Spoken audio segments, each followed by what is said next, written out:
Hello everyone, welcome back to our channel Anushruti art zone.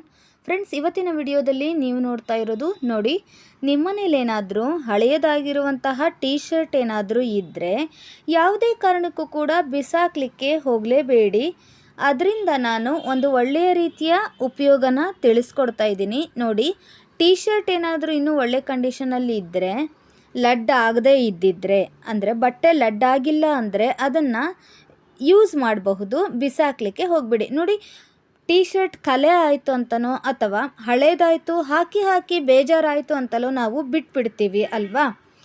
ಅಂಥ tea ಶರ್ಟ್ಗಳನ್ನು use ಮಾಡಿಕೊಂಡು ನಾನೀಗ ಒಂದು ಒಳ್ಳೆಯ ವಸ್ತು ರೆಡಿ ಮಾಡೋದನ್ನು ತಿಳಿಸ್ಕೊಡ್ತಾ ಇದ್ದೀನಿ.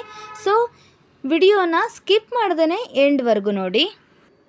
ಈಗ ನೀವು ನೋಡ್ತಿರುವ ಟೀ ಶರ್ಟು ಅಲ್ಲಲ್ಲಿ ಒಂದೆರಡು ಹತ್ರ ಕಲೆ ಆಗಿದೆ. ಸೊ ಹಾಗಾಗಿ ಇದನ್ನು ಯಾರಿಗೂ ಕೂಡ ಹಾಕಲಿಕ್ಕೆ ಕೊಡೋದಕ್ಕೂ ಆಗೋದಿಲ್ಲ. ಸೊ ನಾವೇನು ಮಾಡೋಣ ಅಂದರೆ, ಮೇಲ್ಗಡೆ ನೋಡಿ ಇದೇನು ಕಾಲರ್ ಭಾಗ ಇದೆಯಲ್ಲ ಮೇಲ್ಗಡೆ, ಅದನ್ನು ನಾನಿಲ್ಲಿ ಕಟ್ ಮಾಡ್ಕೊಳ್ತಾ ಇದ್ದೀನಿ. ನೋಡಿ, ಹೀಗೆ ಈ ರೀತಿ ಫಸ್ಟು ನೀವು ಟೀ ಶರ್ಟನ್ನು ಹಾಸ್ಕೊಂಡ್ಬಿಟ್ಟು ಮೇಲ್ಗಡೆ ಏನು ಕಾಲರ್ ಇರುತ್ತಲ್ವ ಆ ಭಾಗದಲ್ಲಿರುವಂತಹ ಪಾರ್ಟನ್ನು ನಾನೀಗ ಕಟ್ ಮಾಡ್ತಾ ಇದ್ದೀನಿ. ವಿಡಿಯೋ ನೋಡ್ತಿದ್ರೆ ನಿಮಗೆ ಕ್ಲಿಯರಾಗಿ ಗೊತ್ತಾಗುತ್ತೆ. ಹಾಗೆಯೇ ಎಲ್ಲೂ ಕೂಡ ಸ್ಕಿಪ್ ಮಾಡ್ದೇ ವಿಡಿಯೋನ ನೋಡಿ. ಎಲ್ಲರ ಮನೆಯಲ್ಲೂ ಕೂಡ ಉಪಯೋಗಕ್ಕೆ ಬರುವಂತಹ ಸೂಪರ್ ಆಗಿರುವಂತಹ ರೀಯೂಸ್ ಅಂತಲೇ ಹೇಳಬಹುದು. ಎಲ್ಲರ ಮನೆಗೂ ಕೂಡ ಈ ರೀತಿ ತಯಾರು ಮಾಡ್ಕೊಂಡ್ಬಿಟ್ರೆ ನೀವು ಎಲ್ಲರ ಮನೆಗೂ ಕೂಡ ಯೂಸ್ ಆಗುತ್ತೆ. ಅದೇನಪ್ಪ ಮಾಡ್ತಿದ್ದಾರೆ ಅಂತ ಅಂದ್ಕೊಂಡ್ರೆ, ನೋಡಿ, ಫಸ್ಟು ನಾವೇನು ಮಾಡ್ತಾ ಇದ್ದೀವಿ, ಮೇಲ್ಗಡೆ ಕಾಲರ್ ಬಾಗಿನದು ನಾವು ಕಟ್ ಮಾಡ್ಕೊಂಡಿದ್ದೀವಿ. ನಂತರದಲ್ಲಿ ನೋಡಿ ಈ ರೀತಿ ಹೀಗೆ ನಾವು ಫೋಲ್ಡ್ ಮಾಡಿಬಿಟ್ಟು ಹೀಗೆ ನೋಡಿ ಸಮವಾಗಿ ನೀವು ಮಡಚ್ಕೊಂಡು ನಂತರದಲ್ಲಿ ಅದನ್ನು ಕಟ್ ಮಾಡ್ಕೊಳ್ಬೇಕಾಗುತ್ತೆ. ನೀವೀಗೇನು ನೋಡ್ತಾ ಇದ್ದೀರಲ್ಲ, ಸ್ಲೀವ್ಸಿನ ಭಾಗದಿಂದ ಕೆಳಗಡೆವರೆಗೂ ಕೂಡ ನೇರವಾಗಿರಬೇಕು ಅಂತ ಹೇಳಿ ನಾನಿಲ್ಲಿ ಕಟ್ ಮಾಡ್ತಾ ಇದ್ದೀನಿ. ನೋಡಿ, ಹೀಗೆ ಪೂರ್ತಿಯಾಗಿ ಮೇಲಿಂದ ಕೆಳಗವರೆಗೂ ಕೂಡ ಒಂದೇ ಅಳತೆಯಲ್ಲಿ ಇರಲಿ ಅಂತ ಹೇಳಿ ಹೀಗೆ ಕಟ್ ಮಾಡ್ಕೊಳ್ತಾ ಇದ್ದೀನಿ. ನೋಡಿ, ಈ ರೀತಿ ನೀವು ಟೀ ಶರ್ಟಿನ ಬದಲಾಗಿ ಸೀರೆಯ ಪೆಟಿಕೋಟನ್ನು ಕೂಡ ನೀವು ಯೂಸ್ ಮಾಡ್ಕೋಬಹುದು. ನೋಡಿ, ಸೀರೆಯ ಪೆಟಿಕೋಟಿನ ಬಟ್ಟೆ ಕೂಡ ತುಂಬಾ ಗಟ್ಟಿ ಇರುತ್ತೆ, ಕಾಟನ್ ಆಗಿರೋದ್ರಿಂದ ತುಂಬಾ ಗಟ್ಟಿ ಇರುತ್ತೆ. ಹಾಗಾಗಿ ಆ ರೀತಿ ಬಟ್ಟೆಗಳನ್ನು ಕೂಡ ಯೂಸ್ ಮಾಡ್ಕೋಬಹುದು, ನೈಟಿಗಳನ್ನು ಕೂಡ ನೀವು ಯೂಸ್ ಮಾಡ್ಕೋಬಹುದು. ಹಾಗೆಯೇ ನಮ್ಮ ಚಾನಲ್ನಲ್ಲಿ ಈಗ ಆಲ್ರೆಡಿ ಹಳೆಯದಾಗಿರುವಂತಹ ನೈಟಿನ ಯಾವ ರೀತಿ ಯೂಸ್ ಮಾಡ್ಕೋಬೇಕು, ನೈಟ್ ಪ್ಯಾಂಟ್ಗಳನ್ನು ಯಾವ ರೀತಿ ಯೂಸ್ ಮಾಡ್ಕೋಬೇಕು, ಟೀ ಶರ್ಟ್ಗಳನ್ನು, ಶರ್ಟ್ಗಳನ್ನು, ಹೀಗೆ ನಾನಾ ರೀತಿಯ ವಿಡಿಯೋಗಳನ್ನು ನಾವು ಆಲ್ರೆಡಿ ಹಾಕಿದ್ದೀವಿ. ಯಾರು ನೋಡಿಲ್ವೋ ಒಮ್ಮೆ ನಮ್ಮ ಚಾನಲ್ನ ಪ್ಲೇಲಿಸ್ಟಲ್ಲಿ ಬೆಸ್ಟ್ ಔಟ್ ಆಫ್ ವೇಸ್ಟನ್ನು ಕ್ಲಿಕ್ ಮಾಡಿದರೆ ನೀವು ಅಲ್ಲಿ ನಿಮಗೆ ಎಲ್ಲ ರೀತಿಯ ರೀಯೂಸು ಸಿಗುತ್ತೆ. ನೋಡಿ, ಈ ಟೀ ಶರ್ಟನ್ನು ನಾವು ಹೀಗೆ ಕಟ್ ಮಾಡ್ಕೊಂಡಿದ್ದೀವಲ್ವಾ, ನೆಕ್ಸ್ಟ್ ನಾವೇನು ಮಾಡ್ತೇವೆ, ಇದನ್ನು ಉಲ್ಟಾ ಮಾಡ್ಕೋತಾ ಇದ್ದೀನಿ. ನೋಡಿ, ಹೀಗೆ ಉಲ್ಟಾ ಮಾಡಿಕೊಂಡು ಇದನ್ನು ಸ್ಟಿಚ್ ಮಾಡಬೇಕು. ನೀವು ಮಿಷಿನಲ್ಲಿ ಸ್ಟಿಚ್ ಮಾಡಿದರೆ ತುಂಬಾ ಒಳ್ಳೆಯದು, ತುಂಬ ದಿನಗಳವರೆಗೂ ಕೂಡ ಬಾಳಿಕೆಯಲ್ಲಿ ಬರುತ್ತೆ. ಬಟ್ ನಾನಿಲ್ಲಿ ನಿಮಗೆ ಕೈ ಹೊಲಿಗೆ ಹಾಕಿಬಿಟ್ಟು ತೋರಿಸ್ತಾ ಇದ್ದೀನಿ. ಒಂದು ಸೂಜಿ ದಾರದ ಸಹಾಯದಿಂದ ನೋಡಿ ಈ ರೀತಿ ಮೇಲಿಂದ ಕೆಳಗಿನವರೆಗೂ ಕೂಡ ನೀವು ನೀಟಾಗಿ ಇದನ್ನು ಸ್ಟಿಚ್ ಮಾಡ್ಕೋಬೇಕು. ಚಿಕ್ಕದಾಗಿ ಹೊಲಿಗೆ ಹಾಕ್ಕೊಂಡ್ರೆ ನಿಮಗೆ ಒಳ್ಳೆಯದು, ತುಂಬ ದೂರ ಸ್ಟಿಚ್ಚನ್ನು ಮಾಡಬೇಡಿ. ನೋಡಿ, ಈ ರೀತಿ ಅದನ್ನು ಮಡಚಿಬಿಟ್ಟು ನೋಡಿ ಹೀಗೆ ಚಿಕ್ಕದಾಗಿ ಒಂದು ಫೋಲ್ಡನ್ನು ಮಾಡಿಬಿಟ್ಟು ಹೀಗೆ ನೀವು ಮೇಲೆ ಪೂರ್ತಿಯಾಗಿ ನೀವು ಸ್ಟಿಚ್ ಮಾಡ್ಕೊಂಡು ಬರಬೇಕು. ನಾನಿಲ್ಲಿ ಸ್ಟಿಚ್ ಮಾಡೋದನ್ನು ನಿಮಗೆ ತೋರಿಸೋದಿಲ್ಲ, ತುಂಬ ಲೆಂತಿ ವಿಡಿಯೋ ಆಗಿಬಿಡುತ್ತೆ. ಸೊ ಹಾಗಾಗಿ ಫುಲ್ ಸ್ಟಿಚ್ ಮಾಡೋದನ್ನು ನಾನು ನಿಮಗೆ ತೋರಿಸ್ತಾ ಇಲ್ಲ. ಜಸ್ಟ್ ನೋಡಿ ಈ ರೀತಿ ಮಡಚ್ಕೊಂಡು ನಿಮಗೆ ಈ ರೀತಿ ಹೊಲಿಗೆ ಹಾಕಬೇಕು ಅಂತ ಹೇಳ್ತಾ ಇದ್ದೀನಿ. ನೀವು ಇದನ್ನು ಮಿಷನಲ್ಲಿ ಹೊಲಿಗೆ ಹಾಕ್ಕೊಂಡು ಬಂದರೆ ತುಂಬಾ ಒಳ್ಳೆಯದು, ತುಂಬ ದಿನಗಳವರೆಗೂ ಕೂಡ ಇದು ಬಾಳಿಕೆ ಬರುತ್ತೆ. ಹಾಗೆಯೇ ಟೀ ಶರ್ಟ್ಗಳನ್ನು, ವೇಸ್ಟ್ ಆಗಿರುವಂತಹ ಟೀ ಶರ್ಟ್ಗಳನ್ನು ಯೂಸ್ ಮಾಡಿಕೊಂಡು ನೀವು ಯಾವ ರೀತಿ ರೀಯೂಸ್ ಮಾಡಿದ್ದೀರಾ ಅನ್ನೋದನ್ನು ನನಗೆ ಕಮೆಂಟ್ ಮೂಲಕ ತಿಳಿಸೋದನ್ನು ಮರಿಬೇಡಿ. ಹಾಗೆಯೇ ಈ ವಿಡಿಯೋ ಇಷ್ಟ ಆಗಿದ್ದರೆ, ನಿಮಗೆ ಏನಾದರೂ ಯೂಸ್ ಆಗುತ್ತೆ ಅನ್ನೋದಾದರೆ ಪ್ಲೀಸ್ ಒಂದು ಲೈಕ್ ಕೊಟ್ಟು ಪ್ರೋತ್ಸಾಹಿಸಿ.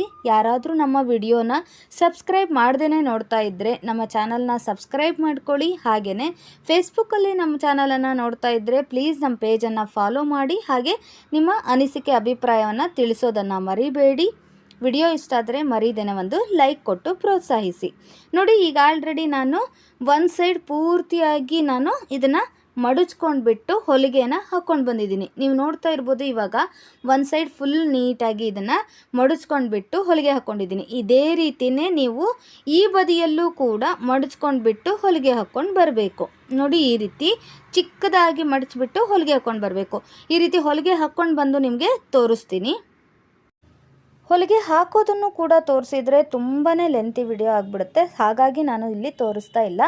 ಈಗ ನೀವು ನೋಡ್ತಿರ್ಬೋದು, ನೋಡಿ ಎರಡೂ ಬದಿಯಲ್ಲೂ ಕೂಡ ಈ ರೀತಿ ಹೊಲಿಗೆನ ಹಾಕ್ಕೊಂಡು ಬಂದಿದ್ದೀನಿ. ನೋಡಿ ಪೂರ್ತಿಯಾಗಿ ನೋಡಿ, ಎರಡೂ ಬದಿಯಲ್ಲೂ ಹೊಲಿಗೆ ಹಾಕಿದ್ದಲ್ಲದೆ ಮೇಲ್ಗಡೆ ಕಾಲರ್ ಭಾಗದಲ್ಲಿ ನಾವೇನು ಕಟ್ ಮಾಡಿಟ್ಕೊಂಡಿದ್ವಲ್ಲ, ಅಲ್ಲೂ ಕೂಡ ಇಲ್ಲಿ ನಾವು ಹೊಲಿಗೆನ ಹಾಕ್ಕೊಂಡು ಬರಬೇಕಾಗತ್ತೆ. ಅಲ್ಲೂ ಕೂಡ ನಾನು ಚಿಕ್ಕದಾಗಿ ಮಡಚ್ಕೊಂಡು ಬಿಟ್ಟು ಇದನ್ನು ಹೊಲಿಗೆನ ಹಾಕ್ಕೊಂಡು ಬರ್ತೀನಿ. ನೀವು ನೋಡ್ತಿರ್ಬೋದು, ಇವಾಗ ನೋಡಿ ಹೀಗೆ ಪೂರ್ತಿಯಾಗಿ ನಾನು ಮೂರು ಬದಿಯಲ್ಲೂ ಕೂಡ ಮೂರು ಕಡೆ ಕೂಡ ನಾನು ಈ ರೀತಿ ಚಿಕ್ಕದಾಗಿ ಅದನ್ನು ಫೋಲ್ಡ್ ಮಾಡಿ ಹೊಲಿಗೆನ ಹಾಕ್ಕೊಂಡು ಬಂದಿದ್ದೀನಿ.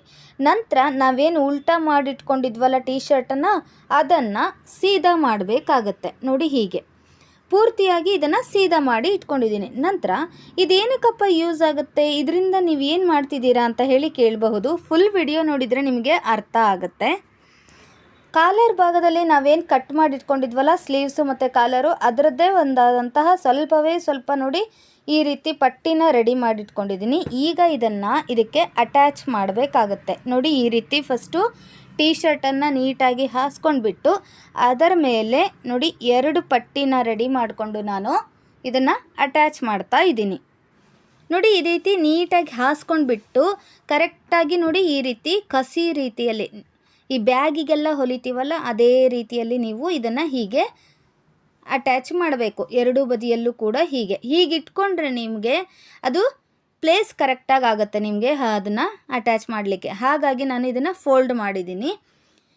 ನೋಡಿ ಈ ರೀತಿ ನಾನು ಎರಡೂ ಕಸಿಯನ್ನು ಕೂಡ ಇದಕ್ಕೆ ಹೊಲ್ದ್ಕೊಂಡು ಬಂದು ನಿಮಗೆ ತೋರಿಸ್ತೀನಿ. ನೀವು ನೋಡ್ತಾ ಇರ್ಬೋದು, ಇವಾಗ ಆಲ್ರೆಡಿ ನಾನು ಎರಡೂ ಬದಿಯಲ್ಲೂ ಕೂಡ ಕಸಿಯನ್ನು ಹೊಲ್ದುಕೊಂಡು ಬಂದಿದ್ದೀನಿ. ನೀವು ಬೇಕಿದ್ದರೆ ಈ ಕಸಿನ ಸ್ವಲ್ಪ ದಪ್ಪವಾಗಿ ಕೂಡ ನೀವು ಅದನ್ನು ಹೊಲಿದಿಟ್ಕೋಬಹುದು. ಇದೇನಕ್ಕೆ ಯೂಸ್ ಆಗುತ್ತೆ ಅನ್ನೋದಾದರೆ, ನೋಡಿ ಈಗಂತೂ ಚಳಿಗಾಲ ಮುಗಿತಾ ಬಂತು, ಇನ್ನೇನು ಬೆಡ್ಶೀಟ್ಗಳೆಲ್ಲ ಯೂಸ್ ಆಗೋದಿಲ್ಲ.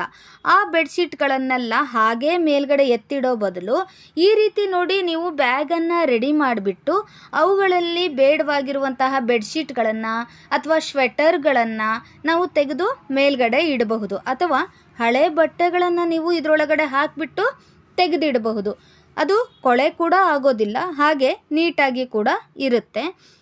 ನೋಡಿ, ನೀವು ಚಳಿಗಾಲ ಮುಗಿದ ಮೇಲೆ ಈ ಸ್ವೆಟರ್ಗಳು ಕೂಡ ಯೂಸ್ ಆಗಲ್ಲ, ಹಾಗೆಯೇ ಇಷ್ಟೊಂದು ಬೆಡ್ಶೀಟ್ಗಳು ಕೂಡ ಯೂಸ್ ಆಗೋದಿಲ್ಲ.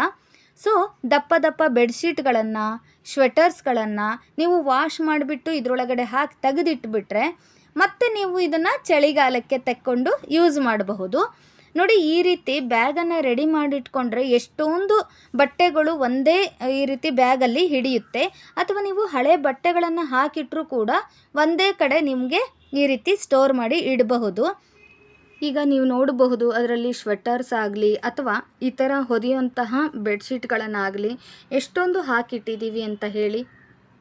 ಒಂದೇ ಒಂದು ಟೀ ಶರ್ಟಿಂದ ಎಷ್ಟೊಂದು ಬಟ್ಟೆಯನ್ನು ಹಿಡಿಯುವಂತಹ ಅಥವಾ ಎಷ್ಟೊಂದು ಸ್ವೆಟರ್ಸ್ ಆಗಲಿ ಅಥವಾ ಬೆಡ್ಶೀಟ್ಗಳನ್ನು ಹಿಡಿಯುವಂತಹ ದೊಡ್ಡದಾಗಿರುವಂತಹ ಬ್ಯಾಗನ್ನು ನಾವು ರೆಡಿ ಮಾಡಿದ್ವಿ ಅಂತ ಹೇಳಿ. ನೋಡಿದ್ರಲ್ಲ, ನಿಮ್ಮೆಲ್ರಿಗೂ ಕೂಡ ಈ ವಿಡಿಯೋ ಇಷ್ಟ ಆಗಿದೆ ಅಂದ್ಕೊಂಡಿದ್ದೀನಿ. ಇಷ್ಟ ಆದರೆ ಮರೀದೇನೆ ಲೈಕ್ ಮಾಡಿ. ಹಳೆ ಬಟ್ಟೆಗಳಾಗಲಿ ಅಥವಾ ಬೆಡ್ಶೀಟ್ಗಳಾಗಲಿ ಮೇಲ್ಗಡೆ ಹಾಗೆ ನಾವು ತೆಗೆದಿಟ್ಬಿಟ್ರೆ ಯೂಸ್ ಆಗಲ್ಲ ಅಂತ ಹೇಳಿ ಹಾಗೆ ಇಟ್ಟವಾಗ ಧೂಳು ಹಿಡಿಯುತ್ತೆ. ಅದೇ ನೀವು ಈ ರೀತಿ ಬ್ಯಾಗನ್ನು ರೆಡಿ ಮಾಡಿ ಅದ್ರ ಒಳಗಡೆ ಹಾಕಿಟ್ರೆ ಧೂಳು ಹಿಡಿಯೋದಿಲ್ಲ, ನೀಟಾಗಿರುತ್ತೆ. ಓಕೆ, ನಿಮ್ಮೆಲ್ರಿಗೂ ಕೂಡ ಈ ವಿಡಿಯೋ ಇಷ್ಟ ಆಗಿದೆ ಅಂದ್ಕೊಂಡಿದ್ದೀನಿ. ಇಷ್ಟ ಆದರೆ ಮರೀದೇನೆ ಲೈಕ್ ಮಾಡಿ, ನಿಮ್ಮ ಫ್ರೆಂಡ್ಸ್ ಆ್ಯಂಡ್ ಫ್ಯಾಮಿಲಿಗೂ ಕೂಡ ಶೇರ್ ಮಾಡಿ. ಸಿಗೋಣ ಮತ್ತೊಂದು ಇಂಟ್ರೆಸ್ಟಿಂಗ್ ವಿಡಿಯೋಂದಿಗೆ.